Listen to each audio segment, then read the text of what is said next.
All right, bring him in.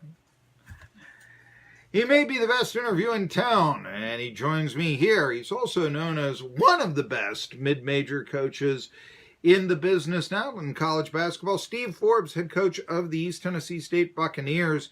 And a nice victory against North Dakota State, one in which ETSU didn't have that lengthy slump that sees them say, squander away a late lead or fall behind 18 in the first half before coming back and winning quite decisively and such.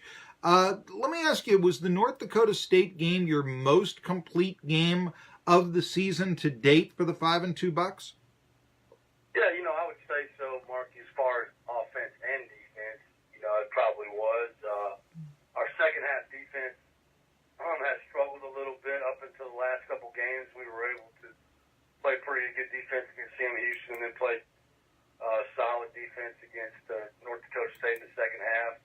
The offense was pretty consistent, throughout the game. There was one stretch in the second half I was a little unpleased. I felt like we were trading baskets with them. They made 6 threes in the second half, and they're a very capable team. They average making 9 a game, and so I was a little disappointed in that. I thought we were just trading baskets instead of extending the lead, but we wore them down. I thought our depth was a factor, and then the last 5 minutes there, we extended the lead up in the double digits. You mentioned those trading baskets and all. How did you think Mladen Armas played defending Cruiser? And I should say Rocky Cruiser, who was the Bison 6'10" big man underneath, and who had a couple of threes. He was 2 for 5 from the arc when basically North Dakota State was trying to come back in the second half, and they were shooting a lot of threes. But yeah, just so that the audience knows who I'm talking about, because I know that's not a household name. But I was curious, what did you think of his play against the big guy? I thought he did really well. When I went back and watched the tape, one of the threes that Cruiser made was right as the shot clock was going off. He basically just caught it and tossed it and it went in. He's a good player. He's mobile, like a lot of bigs in our league that Mladen's going to have to guard. He can make 3. He shot 50% from 3 coming into the game, 60 from the field. I thought Mladen did a really nice job on it. Pretty much played him straight up. We didn't provide him with a lot of help. We didn't double the post or anything like that. I thought he did a good job. And on the other side of it, Mladen made his first 3 of his career. He shot it well, looked good shooting it. He's been shooting it pretty well. So hopefully that's another facet of his game that can continue to expand. Well, another thing I wanted to ask, obviously, Bo Hodges. What's his status? Do you think he'll be able to play against Georgia Southern? No, I don't think so. He hasn't practiced yet. It's day-to-day. I'm hoping maybe we get back from Georgia Southern, he'll have a chance to maybe start to do a little workouts. I'm not sure. It's just, it's not something that, you can really put a timetable on. It's really something that he's got to feel like he's ready to go, and I know Bo well enough to know that he's dying to play. He's fought through a lot of some injuries already. So when he's able to go, he's going to go. I know him. I trust him and trust our trainers, and I'm hoping that's going to be soon, but I don't want him to do it too soon and then have a problem again and then he's longer. So, we got to be smart managing it. It's a groin injury, is it not? I don't know. I can't comment on injuries. I can't do that on the radio or to the press. It's not fair to the kid. It's not fair. It's something that, I'm under a lot of strict rules on that, so I'm not going to comment on what it is, but it is a nagging injury. Let's move ahead and talk a little bit then about Georgia Southern. It is a former Southern Conference foe, but they are a really high-scoring team. I saw they're averaging 97 points a game. I mentioned to you, I think, or to some people, that they were ranked in the NET rankings number 2 in the country by the NET rankings. Now, it's early, but at one point last week, that was how well they were doing. 5-0. Where does Georgia Southern rank among teams that you've played so far this season? Well, that's a good question. I think offensively, we're probably the best team that we're going to face so far. They have 5 guys averaging double figures, 2 guys averaging around 20 a game. Tookie Brown's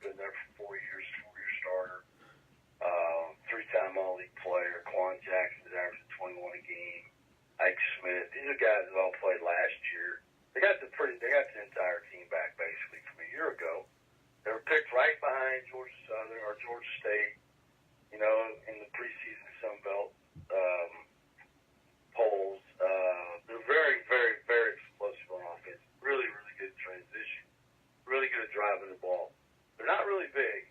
And it's interesting, you know, a team that's not really big and can really score, you think they shoot three really well, but they really don't. They're just so fast and athletic that they get to the basket, they get to their spots, they draw a lot of fouls. So we're going to have to do a really good job of getting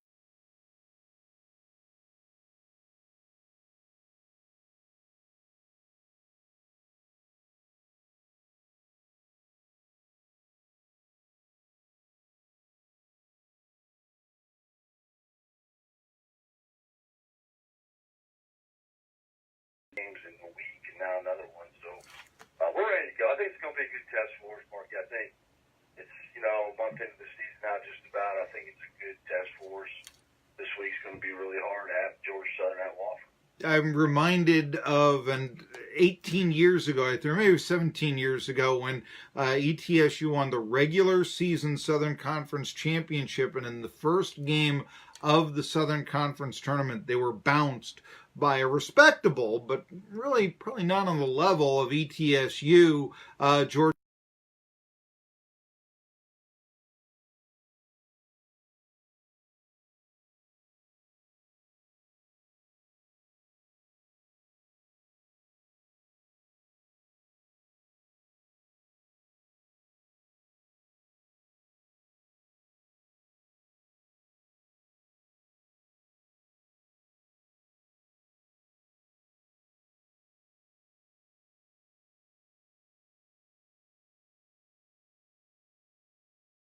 Toughest road trip of the year. Tougher than going to Illinois? No, I didn't explain myself. I think back-to-back games. Okay. Not game, though. You know, Creighton's really, you know, Creighton's playing well, too. You know, they won the Cayman Islands last year. They beat Clemson. They beat Georgia State. You know, Creighton's playing well. I was talking more, I wasn't clear enough, was these back-to-back road games. You know, these are going to be hard games to play. And I don't know if we play back-to-back road games. You could maybe say Illinois, and then we got a break if we play Wyoming. Yeah. You know, that could probably be right there. But Wofford and Georgia Southern are ranked in the top 20 in the mid-major polls, both of them. And so, you know, they're both very.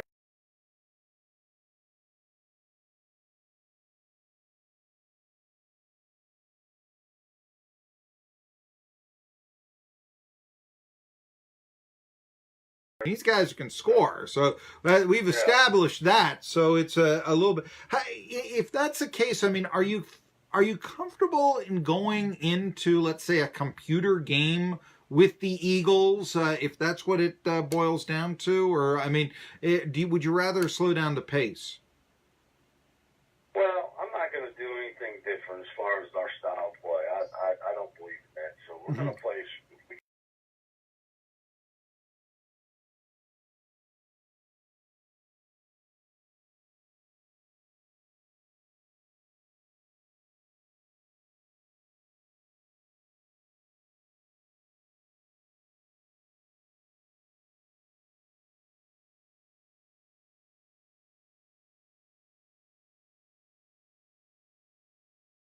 Getting the ball inside, and I think we definitely have the advantage there, and we'll have the advantage there a lot this year with Armas and Rodriguez. And I thought, you know, DeAndre Bernard came off the bench, he gave us a great jolt the first half.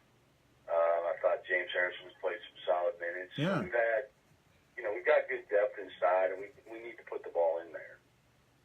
The other thing you mentioned, how Georgia Southern, they're off.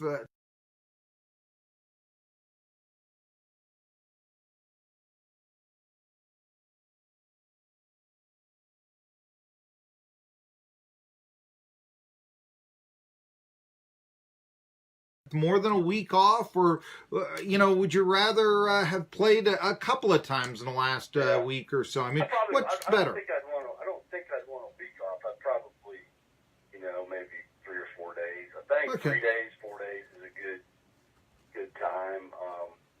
You know, for us, it's a quick turn because we played Saturday. We had to practice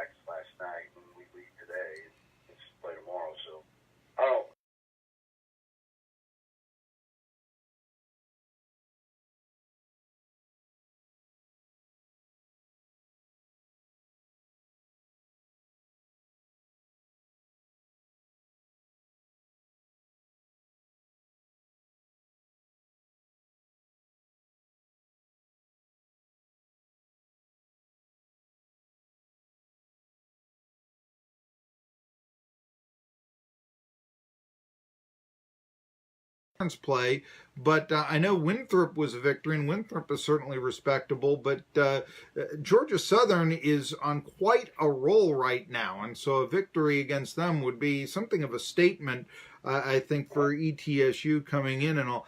By the way, let's look ahead to Saturday, too. I mean, is this too early to play Wofford, in your opinion, or does it really matter? I mean, it's a first.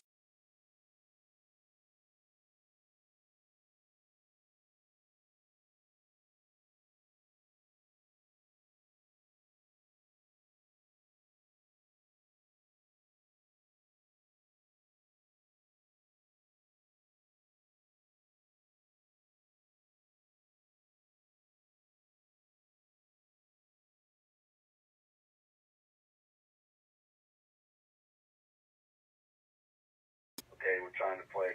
You know, a lot of teams are playing league games before Christmas. I get that part, but there ought to be some thought process in my opinion. I mean, you know, you don't want marquee matchups in the first week of the season.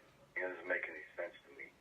You know, so we're going to play Wofford now and then not play them for 2 months. It doesn't make any sense. You know, when we're, you know, two of the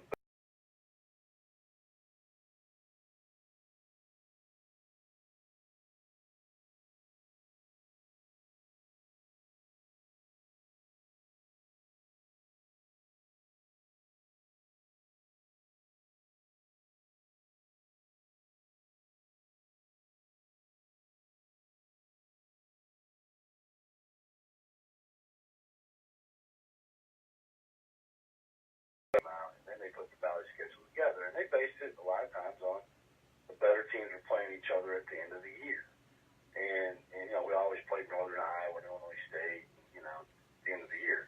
Well, I don't see any harm in that, and I think this is not good for us to be playing at Wofford on December 1st. That game should be in February. It's